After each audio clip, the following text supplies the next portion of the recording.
উত্তরবঙ্গ ট্যুরের তৃতীয় দিনে আমরা যাচ্ছি দার্জিলিং সার্কিটের আরেকটা পাহাড়ি গ্রাম তিনচুলে। তো এখানকার চা বাগানগুলোর নিস্তব্ধতার সাথে প্রাকৃতিক সৌন্দর্যের প্রাচুর্য এই তিনচুলেকে করে তুলেছে একদম পারফেক্ট অফবিট ডেস্টিনেশন। আর এই তিনচুলের নামটা হয়েছে চুলা বা ওভেনের মতো দেখতে পাশাপাশি অবস্থিত তিনটে পাহাড়ের জন্য। তো চলো শুরু করা যাক।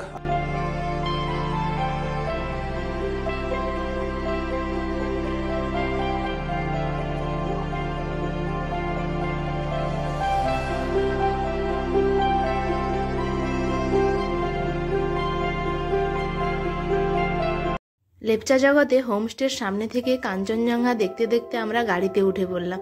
আজ যাচ্ছি আমরা তিনচুলে। হ্যালো, ব্রেকফাস্ট কিয়া সবজি? হ্যাঁ হ্যাঁ। তো আমরা এই যে লেপচা জগৎ ছেড়ে এই যে গাড়িতে উঠে পড়েছি এখন তিনচুলের পথে। তো এখান থেকে শেয়ার গাড়ি পাওয়া যায় না, মানে যদিও পাওয়া যায় সেটা দার্জিলিং যেতে হবে, দার্জিলিং থেকে ফের আবার তিনচুলে যেতে হবে, সেই জন্য অনেকটা টাইম ওয়েস্ট হবে। সেই জন্য আমরা একটা এমনি প্রাইভেট গাড়ি বুক করেছি, রিজার্ভ করেছি। তো আপাতত রাস্তায় আরও দুটো জিনিস দেখারও প্ল্যান আছে। তো একটা ঘুমের কাছে ইয়াচলিং বলে একটা মনাস্ট্রি আছে, ওইটা দেখার প্ল্যান আছে।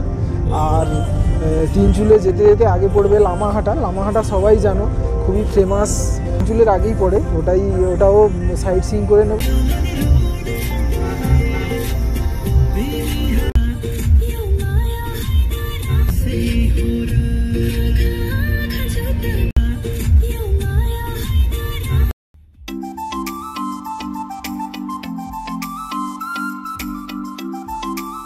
পনেরো থেকে 20 মিনিট আমরা গাড়িতে যাওয়ার পর দেখতে পেলাম টয় ট্রেনের লাইন। ইয়াচলিং মনাস্ট্রিটা দেখা হয়নি, অ্যাকচুয়ালি ওটা ট্রাফিকের জন্য ওখানে দাঁড়াতে দেবে না, আমরা বুঝতে পারিনি বলে বলছিলাম ড্রাইভারকে। তো দার্জিলিংয়ের ওই ঘুমের ক্রসিংটা পেরিয়ে একটা মাঝ রাস্তায় দাঁড়িয়েছি, এই যে ভিডিও করতে ব্যস্ত। তো এখান থেকে একদম দার্জিলিংয়ের ব্যাক সাইডটা আর পেছনে কাঞ্চনজঙ্ঘাটা দারুণ দেখা যাচ্ছে, দারুণ ভিউ। তো বেশ ভালোই লাগছে। দাঁড়িয়েছি, গাড়ি থেকে নেমেছি। এটা জোড় বাংলো বলছে, জোড় বাংলো, তো জোড় বাংলো। কিন্তু এখান থেকে কাঞ্চনজঙ্ঘার ভিউটা দারুণ, মানে কাঞ্চনজঙ্ঘার অন্য ভিউ আর কি। এটা স্লিপিং বুদ্ধা ভিউ নয়, বাট কাঞ্চনজঙ্ঘাটা মেন কাঞ্চনজঙ্ঘাটা দারুণ দেখা যাচ্ছে একদম পুরো রেঞ্জটা। আর তার সাথে তার নিচে দার্জিলিং ফুট হিলস, মানে অসাধারণ লাগছে। তো আবার গাড়িতে উঠে যাব আমরা আপাতত লামাহাটা।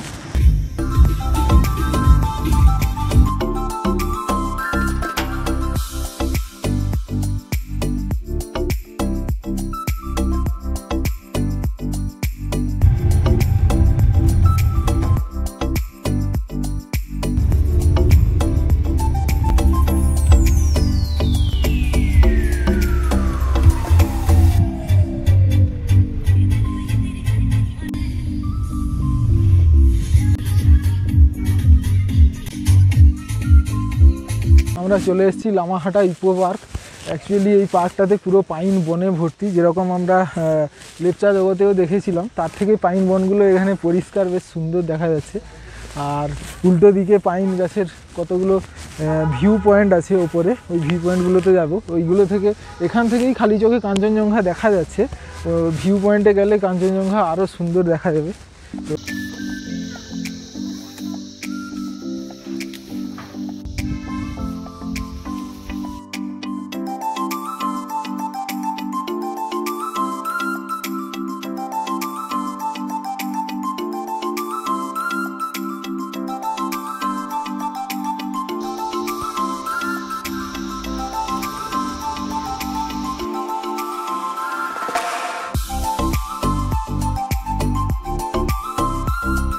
এখন আমরা লামাহাটা পাইন ফরেস্টে দাঁড়িয়ে আছি।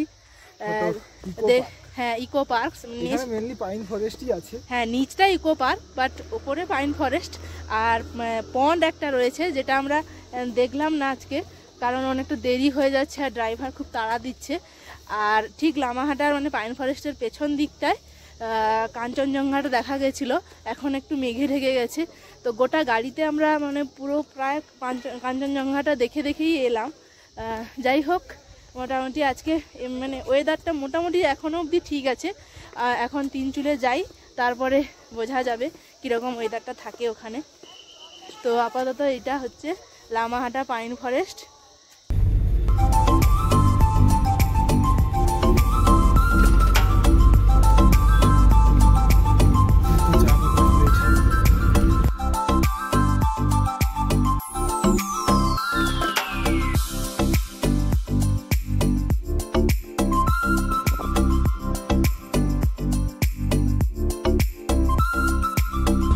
তিনচুলে প্রায় চলে এসেছি। তো তিনচুলের ঢোকার মুখে একটা ভিউ পয়েন্ট আছে, মানে ওটাই তিনচুলের মেন ভিউ পয়েন্ট, গুম্বাদারা ভিউ পয়েন্ট। এখান থেকে মানে তিনচুলের পেশক, এটা সম্ভবত পেশক চা বাগান বা চা বাগানগুলোর মধ্যে দিয়ে আঁকা বাঁকা রাস্তার ভিউটাও বেশ সুন্দর লাগছে, দারুণ লাগছে। এখানটা কিছুটা সময় কাটালাম, আর এখানটা হাওয়াটা দারুণ লাগছে আজকে, দারুণ দারুণ হাওয়া হচ্ছে, হাওয়াটা বেশ ভালোই এনজয় করছি। মানে আরো উপরে অনেকটা উঠতে হবে, উঠলে গুম্বাদারা, অনেকটা নয়, আর 20 পা মতো উঠলে গুম্বাদারা ভিউ পয়েন্ট। আমরা এইখানেই দাঁড়িয়ে, ভিউটা বেশ ভালো লাগছে। এখান থেকে পেছন দিকে ডাইরেক্ট কাঞ্চনজঙ্ঘা সোজা দেখা যায়। তো এখন ওই লামাহাটা থেকেই মেঘে ঢেকে গেছে, এখন আর দেখা যাচ্ছে না।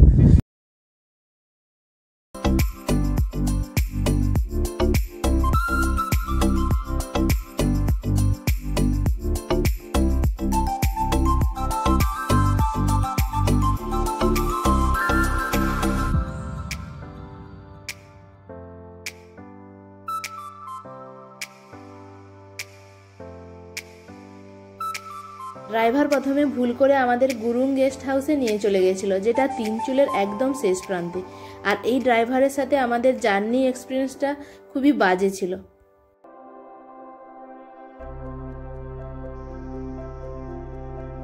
তো আমরা তিনচুলের গুরুং হোমস্টে চলে এসেছি, মানে ওখানে পেশক চা বাগানের গুম্বাদারা ভিউ পয়েন্ট থেকে এখানে চলে এসেছি। তো এই হোমস্টেটা, গুরুং হোমস্টেটা একদম মেন রাস্তা থেকে, মানে যেটা মনাশ্রী গুরুং গেস্ট হাউসের দিকে যাচ্ছে, মেন রাস্তা থেকে একটু ওপরে অফরোডিং করে আসতে হয়। কিন্তু মানে একটু ওপরে হওয়ার জন্য ভিউটাও দারুণ, মানে উল্টো দিকে একদম কালিম্পং পাহাড়, সামনে রঙ্গিত নদী, সব কিছুই দেখা যাচ্ছে। আর এমনিতে হোমস্টেটা খুবই সাজানো গোছানো, মানে হোমস্টেটা দেখে আমাদের দুজনেরই প্রচণ্ড পছন্দ হয়েছে প্রথমে। তাই হোমস্টের পুরো ভিউ আর রুম টুমগুলো একটু দেখে নাও, তারপর। এই গুরুং হোমস্টেটা নামে হোমস্টে হলেও বেশ বড় প্রপার্টি। সামনে অনেকটাই ওপেন পেস, যেখান থেকে রঙ্গিত নদী, কালিম্পংয়ের ভিউ, আর একটু এগোলেই কাঞ্চনজঙ্ঘাও দেখা যায়। প্রথমে ঢুকলেই রিসেপশন লাউঞ্জ, যেখানে ওনাররা থাকেন, আর গেস্টদের থাকার জায়গাটা ঠিক এর পেছনে ফার্স্ট ফ্লোরে। উত্তরবঙ্গের যে কটা হোটেল বা হোমস্টেতে আমরা থেকেছি, তার মধ্যে তিনচুলের এই গুরুং হোমস্টেটা সবচেয়ে বেস্ট ছিল, কারণ এটা পুরোটাই ওয়েল ডেকোরেটেড এবং এদের আতিথেয়তা, খাওয়া দাওয়া আর আশেপাশের ভিউ সবটাই ভালো ছিল। আর এখন আমি যে ডাইনিং রুমটা দেখাচ্ছি, সেটা নতুন তৈরি হওয়া এদের রুম, আর এর ঠিক ওপরেই আমরা ছিলাম। আর লাকিলি আমরা এই নিউ রুমটা পেয়ে গেছিলাম, কারণ এই সময় ট্যুরিস্টের চাপ খুব কম ছিল। আর এটা ছিল রুমের পেছন দিকের জানালাটা, যেখান থেকে ফরেস্ট ভিউটা দেখা যাচ্ছিল।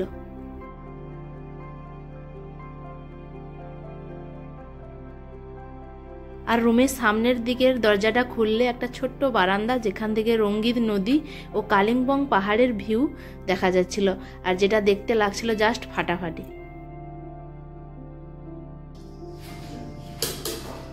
তো এই যে কাঁসার থালায় এই যে ভাত খেতে বসে পড়েছি, প্রথমে ঘি দিয়ে, তারপরে এই যে এটা আমার বোধহয় কুন্দলি টাইপের কিছু একটা, বোঝা যাচ্ছে বিনস, তা এরকমই হবে। আর এটা ঝুরি আলু ভাজা, আর এটা ফুলকপি আর মটরশুঁটি দিয়ে একটা ভাজা টাইপের, আর এটা হচ্ছে সয়াবিনের আচার বলছে, আচার টাইপ, আর এটা বাঁশের আচার, আর এই যে ডাল রয়েছে, আর এই যে চিকেন কারি দিয়েছে এখন সকালে। লাঞ্চের সবচেয়ে বেস্ট আর ইউনিক লেগেছে এদের হোমমেড তেঁতুল আচার। লাঞ্চ সেরে আমরা এই হোমস্টের আশেপাশে একটু ঘুরতে বেরিয়েছিলাম, বেশি দূর যদিও যেতে পারিনি, কারণ সামনে জঙ্গল ছিল। আর দেখা পেয়ে গেছিলাম এই ভদ্রলোককে, যিনি জঙ্গল থেকে বাঁশ সংগ্রহ করে ঝুড়ি বানাচ্ছিলেন। আর হ্যাঁ, এখানকার আশেপাশের রাস্তা, বাড়ি, উঠোন সবটাই ফুলে ভর্তি ছিল একদম।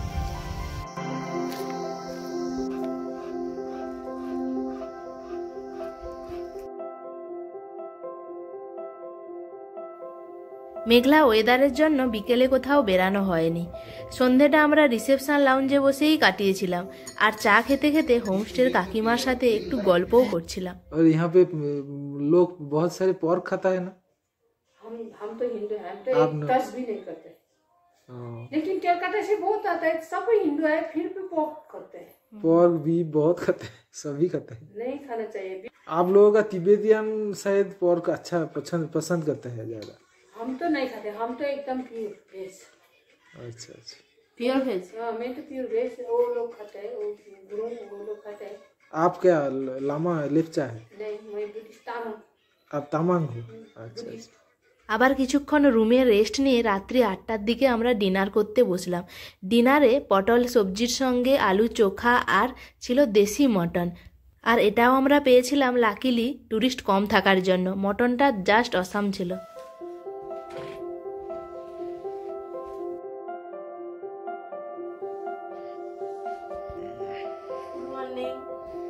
তাহলে আমরা আবার বেরিয়ে পড়েছি। কালকে তো কোথাও ঘোরা হয়নি, এখন আমরা যাচ্ছি আবার ভিউ পয়েন্টে, গুম্বাদারা ভিউ পয়েন্ট। তো এটা গুরুং হোমস্টেটা যেহেতু একটু পাহাড়ের উপরের দিকে, তো পাহাড় থেকে নেমে রাস্তা দিয়ে আবার হাঁটতে হবে। এই সামনেই, মানে পাহাড় থেকে বেশি দূর নয়, 20 পা মতো হাঁটলেই সামনে। এখানে এতটা ঠান্ডা নেই, মানে আমাদের যেমন শীতকালে যতটা ঠান্ডা থাকে ওইরকমই ঠান্ডা, খুব একটা বেশি ঠান্ডা না। তবে ধরতে লেপটা জগতে প্রচুর ঠান্ডা ছিল, যেটা অতটা ঠান্ডা না। যাই গুম্বাদারা মানে চা বাগানে আর ভিউ পয়েন্টে, আর হচ্ছে সানরাইজ দেখবো। বিশাল মানে পাহাড়ের একদম উপর থেকে নিচে নামছি, তো এই জন্য মানে ছুটে ছুটে মানে একটা মোশান চলে এসছে আর কি। তো চলো যাওয়া যাক। এই যে এখন এই যে সানরাইজ হয়ে গেছে।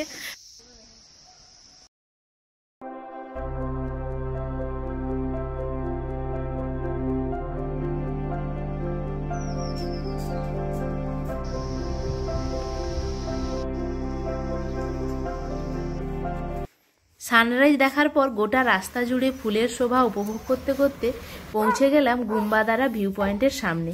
আর এসে এখানে দেখলাম রাস্তা থেকেই কাঞ্চনজঙ্ঘা দেখা যাচ্ছে।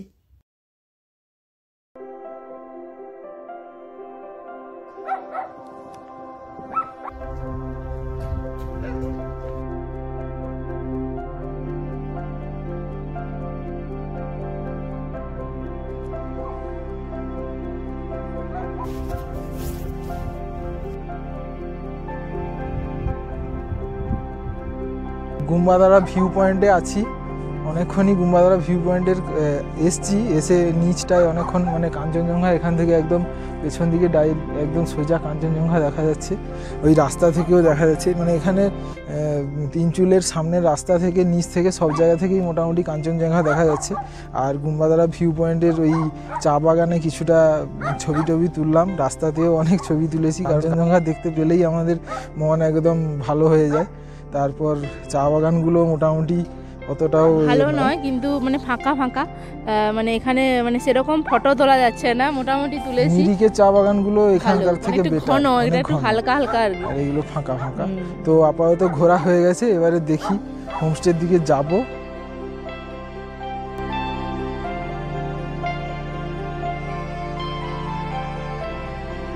সকালে ঘুরে হোমস্টেতে ফিরে এসে ডাইনিংয়ের হালকা রোদে চা আর বিস্কুট নিয়ে বসে পড়লাম। চা বিস্কুট খেয়ে আমরা একদম রেডি হয়ে নিচে যাব, তারপর ব্রেকফাস্ট করে আমরা রওনা দেব দার্জিলিং। গুরুং হোমস্টের হসপিটালিটি জাস্ট আসাম। হোমস্টের পুরো ডিটেলস ডেসক্রিপশানে থাকলো। এখন আমরা যাচ্ছি দার্জিলিং, যেটা নেক্সট এপিসোডে আসবে। আজ এটুকুই, টাটা।